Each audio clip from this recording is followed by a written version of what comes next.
Ce que tu comprends, c'est plus un impôt, c'est un péage permanent. Toutes les actions et tous les projets deviennent un prétexte pour te soutirer de l'argent. Et pourquoi tu continueras de payer? C'est assez simple en fait. L'État est comme un prédateur qui sélectionne ses proies. Son seul objectif, récolter le maximum d'argent le plus facilement possible. Et comment fait-il? Il regarde 2 critères très simples. Est-ce que tu es solvable ou non? Ça veut dire que est-ce que tu as de l'argent et est-ce que tu peux payer? Et la deuxième question, c'est est-ce que tu es mobile ou immobile? Ça veut dire est-ce que tu peux facilement quitter la France si on te taxe trop ou si tu es coincé, obligé de subir. Et avec ces 2 critères, l'État crée une matrice plutôt facile à comprendre. Ça donne une matrice avec 4 cases. Solvable et immobile, c'est la cible parfaite. C'est Nicolas, bon salaire, crédit, famille, vie stable en France. Mais coincé. Pour l'État, c'est la meilleure proie. Il a de l'argent mais il ne peut pas s'échapper. Donc on taxe, on retaxe, on surtaxe. Il payera toujours parce qu'il n'a pas d'autre choix. Ensuite, tu as solvable et mobile. C'est le citoyen souverain. C'est l'entrepreneur qui a société à l'étranger ou celui qui peut déménager en Suisse, au Portugal, à Dubaï. C'est celui qui a de l'argent, qui a des sources de revenus différentes que son salaire de base et qui a la capacité de bouger. L'État sait que s'il pousse trop loin, il partira. Donc, il marche sur des œufs. Il propose des régimes fiscaux spéciaux, des niches, il ferme parfois les yeux parce qu'il ne veut pas le perdre. Et ça, c'est super important, c'est que le citoyen souverain, c'est celui qui a des business et c'est celui qui peut partir facilement. Donc l'État fait attention. Insolvable et immobile, c'est la masse ignorée. Ce sont les gilets jaunes, des gens qui n'ont pas grand chose, qui ne peuvent pas quitter le pays. Ils payent peu de taxes, mais ils coûtent cher en aide sociale. L'État ne peut pas en tirer grand chose, alors il les laisse de côté. Quand ils protestent, il les réprime vite parce qu'ils n'ont aucun pouvoir économique. Et malheureusement, les insolvables et immobiles,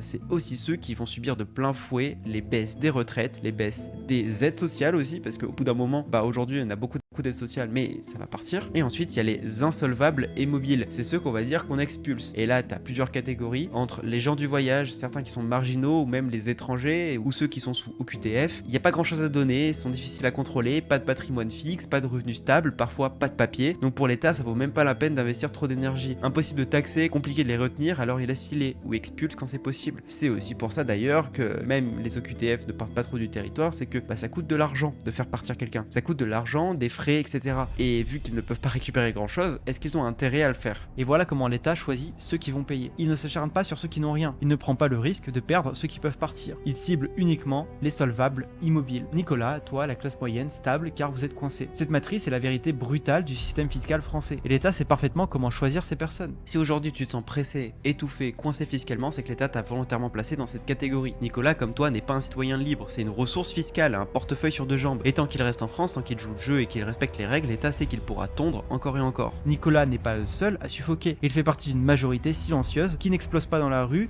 mais qui rumine chaque jour. Selon un sondage, en 2024, 75% des Français jugent le système fiscal injuste. 3 sur 4. C'est pas une minorité, c'est presque tout le pays. Ce chiffre révèle quelque chose de profond, la confiance en l'État est brisée. C'est plus je paye parce que c'est normal, c'est je paye parce que j'ai pas le choix. La différence est énorme. La première, c'est la citoyenneté. Et la seconde, c'est la soumission. Tu sais ce que ça crée? Une impression d'être pris pour un idiot. Parce que quand tu payes beaucoup, tu t'attends à recevoir un minimum. Mais en France, tu payes toujours plus et tu reçois toujours moins. Et face à ça, de plus en plus de Français prennent une décision radicale. Partir. Aujourd'hui, 54% des Français envisagent de partir du pays.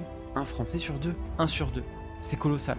Et c'est pas seulement une fuite de milliardaires, de millionnaires ou d'entrepreneurs, c'est des classes moyennes, des jeunes diplômés, des familles qui se disent « on n'en peut plus, allons ailleurs ». Et on appelle ça la fuite des talents. Et c'est déjà une réalité, chaque année des milliers de jeunes diplômés choisissent le Canada, la Suisse, l'Italie, Dubaï. C'est pas seulement pour le climat ou pour l'aventure, mais parce qu'ils savent qu'ils y garderont une plus grande part de leurs efforts. Nicolas, lui, il y pense parfois à quitter la France. Il en parle à Julie certains soirs, et si on allait vivre ailleurs? Et on serait peut-être moins taxé, on pourrait respirer un peu plus. Mais il est prisonnier de sa réalité, son crédit immobilier, sa famille et ses habitudes. Parce qu'il n'est pas mobile, et l'État le sait très bien. C'est pour ça qu'il est la proie parfaite. Malgré sa colère, malgré son envie de s'échapper, il reste. Et tant qu'il reste, il payera. Cette solution est instable. Et ceux qui devraient agir, les responsables politiques, ceux qui sont censés tenir la barre, en sont incapables. Ils ne freinent pas la dette. Ils ne réforment pas cet État qui est obèse. Ils n'ont pas le courage d'affronter les blocages. Et c'est là que le piège se referme complètement. Tu travailles toujours plus, tu payes toujours plus pendant que le navire prend l'eau et que ceux qui sont censés le réparer, regardent ailleurs.